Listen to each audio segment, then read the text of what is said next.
Good afternoon. This is Mary Ann, and as I say, surviving my 80s, but today it's if I can survive my 80s this summer. Oh, wow. It has been so cool, so nice, so long, so that when this morning I saw that before 10 o'clock it was in the 80s, and now it's almost under 100, well, almost at 100. I really think, am I going to survive?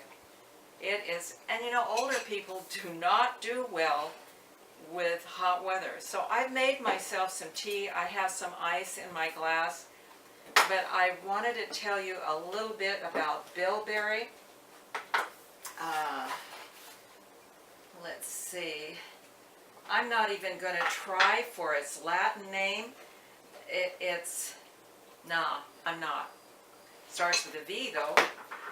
And it's related to the blueberry family.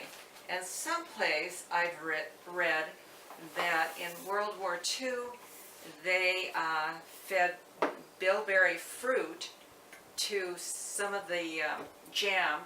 I think it was in the form of jam. I don't know what form it was in actually.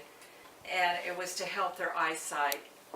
Then also they did a study here in Florida with the space program, and they didn't think it did it. When I read about the study, some people thought the study was not a really good, accurate study.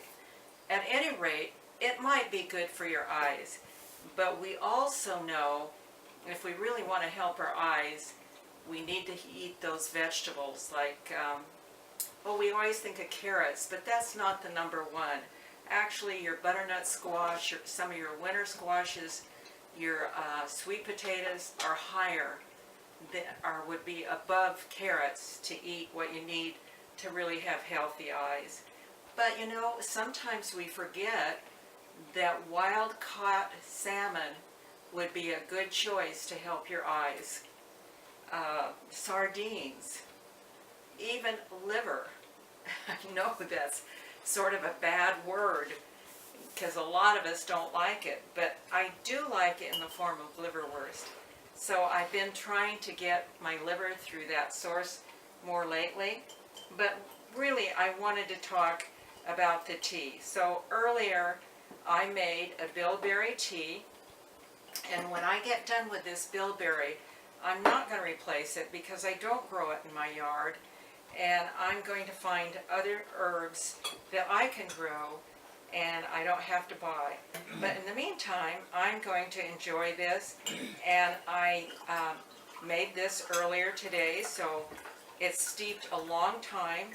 But if you're making an herbal tea for medicinal purposes, you want it to steep at least 15 minutes.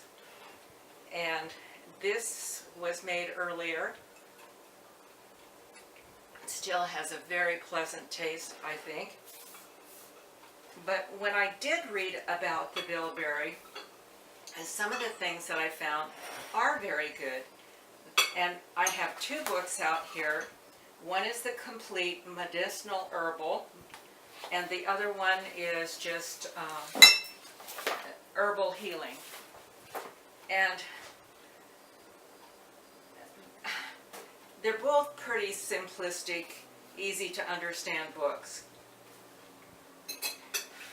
The thing that they both really agreed on, well, they agreed on several things, but one of the things they talked about, and I thought would be good especially for me, they helped with, and like I say, I'm not a diabetic, but I think I could become one if I ate a lot of sugar and things like that, but I don't. Okay, so the thing that they really pointed out, that the leaves lower blood sugar levels, and okay, it helps control type 2 diabetes. So that's nice because it will lower the blood sugar, and it says that in several places in here. and they are, like I say, related to the blueberry.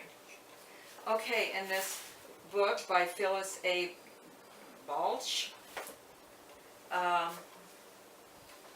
she talks about that it's good for high blood pressure, diabetes, diarrhea, eye disorders, rheumatoid arthritis, and peptic ulcers. So it is a good herb, and if you have it growing in your yard, use it. I don't particularly have it growing in the yard, and I probably won't get it, so I'm going to be using some other herbs that will be similar that I can grow here. So I just thought I'd tell you that, and I hope you survive the summer heat. I don't know where you are, if it's arrived yet, but it has arrived here. Anyway, I want to thank you for subscribing, and if you haven't subscribed, please do. Give me a thumbs up, and we'll see you, and there you have it.